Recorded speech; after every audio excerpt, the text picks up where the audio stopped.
আজকের রেসিপি চানা মশলা। একদম অনুষ্ঠান বাড়ির মতন বা কাজ বাড়ির মতন চানা মশলা আজকে বানাচ্ছি। একদম অনুষ্ঠান বাড়ির মতনই কিন্তু স্বাদ হবে, আর রংটাও কিন্তু একদম অনুষ্ঠান বাড়ির মতনই হবে। কয়েকটা বিশেষ উপকরণ ও মশলা ব্যবহার করা হয়, যার জন্য অনুষ্ঠান বাড়ির চানা মশলাটা কিন্তু দেখতেও যেমন অন্যরকম হয়, খেতেও কিন্তু হয় স্বাদে একটু অন্যরকম। আসুন তাহলে শুরু করা যাক আজকের ভিডিওটা। প্রথমে আমি একটা পাত্রের মধ্যে নিয়ে নিলাম ১ কাপ পরিমাণে কাবলি চানা। কাবলি চানাটা আমি প্রথমে ৩ থেকে ৪ বার জল পাল্টে ধুয়ে নেব।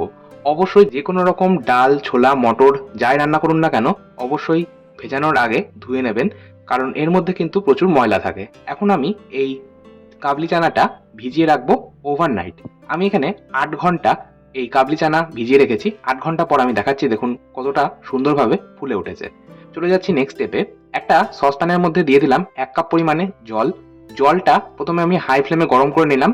জলে খুব ভালো মতন বয়েল এসে গেলে গ্যাসের ফ্লেম অফ করে দিয়ে দিলাম ১ চা চামচ চা পাতা। এটা আমি কভার করে ২ মিনিট রেখে দেবো। অপরদিকে একটা প্রেসার কুকারের মধ্যে নিয়ে নিচ্ছি ভিজিয়ে রাখা কাবলি ছোলা বা কাবলি চানা, যেটাই আপনারা বলেন। এখন একটা হামানদিস্তা নিচ্ছি, এর মধ্যে গোটা গরম মশলা নেব। যেমন হাফ ইঞ্চি একটা দারচিনির টুকরো, ৩ থেকে ৪টে ছোট এলাচ, ৭ থেকে ৮টা গোটা গোলমরিচ, আর ৪ থেকে ৫টা মতন লবঙ্গ। এই গোটা মশলাগুলো আমি হামানদিস্তার মধ্যে অল্প করে একটু থেতো করে নেব।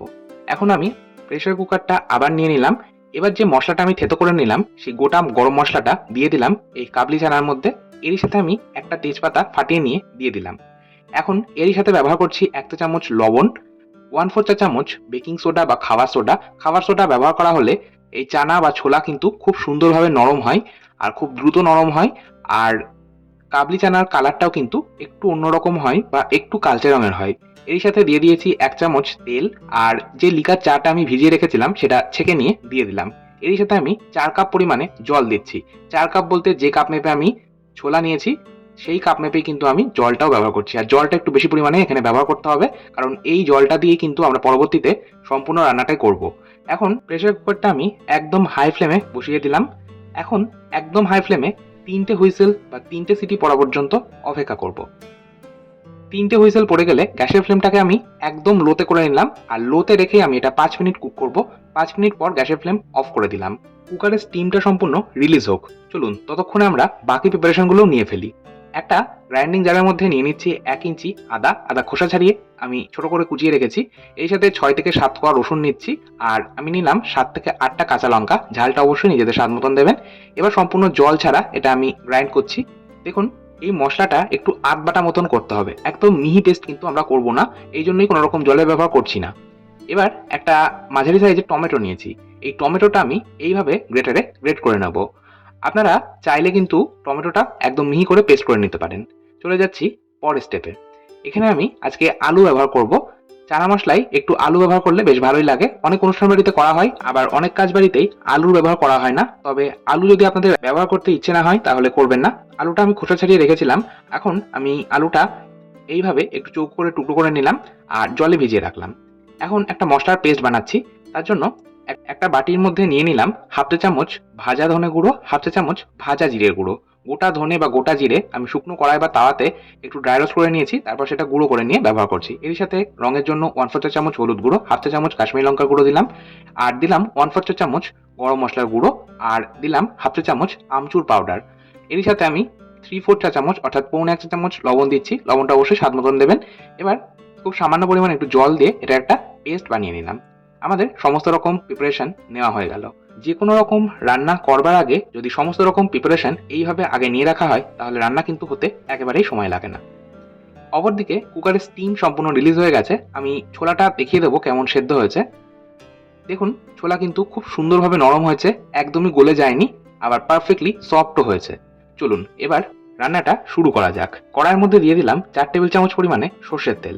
এখানে কিন্তু সর্ষের তেল ব্যবহার করতে হবে, তাহলে টেস্টটা বেশি ভালো হবে। অনুষ্ঠান বাড়িতে কিন্তু সর্ষের তেল ব্যবহার করা হয় চানা মশলা বানানোর জন্য। তেলটা হাই ফ্লেমে ভালো মতন গরম করে নেওয়ার পর আগে থেকেই চৌকো করে টুকরো করে রাখা আলু দিয়ে দিচ্ছি। 1/4 চা চামচ লবণ আমি দিয়ে দিলাম। এখন এই আলুটা ভেজে নেব। গ্যাসের আঁচটাকে মিডিয়ামে রেখে আমি আলুটা ৩ মিনিট ভেজে নেব, আর এটা আমি কভার করে দিচ্ছি। কভার করে দিয়ে যদি আলুটা ভাজা হয় তাহলে সুন্দর ভাজা হয়। আর আলু ভাজার সময় খুব সামান্য একটু লবণ ব্যবহার করলাম, এতে করে আলুটা খুব দ্রুত ভাজা হবে, আর আলুর মধ্যে লবণটা সুন্দরভাবে ঢুকে যাবে। দেখুন 3 মিনিট পর আমি দেখাচ্ছি আলু কিন্তু সুন্দরভাবে ভাজা হয়ে গেছে। আমি তুলে নিচ্ছি একটা আলাদা পাত্রের মধ্যে।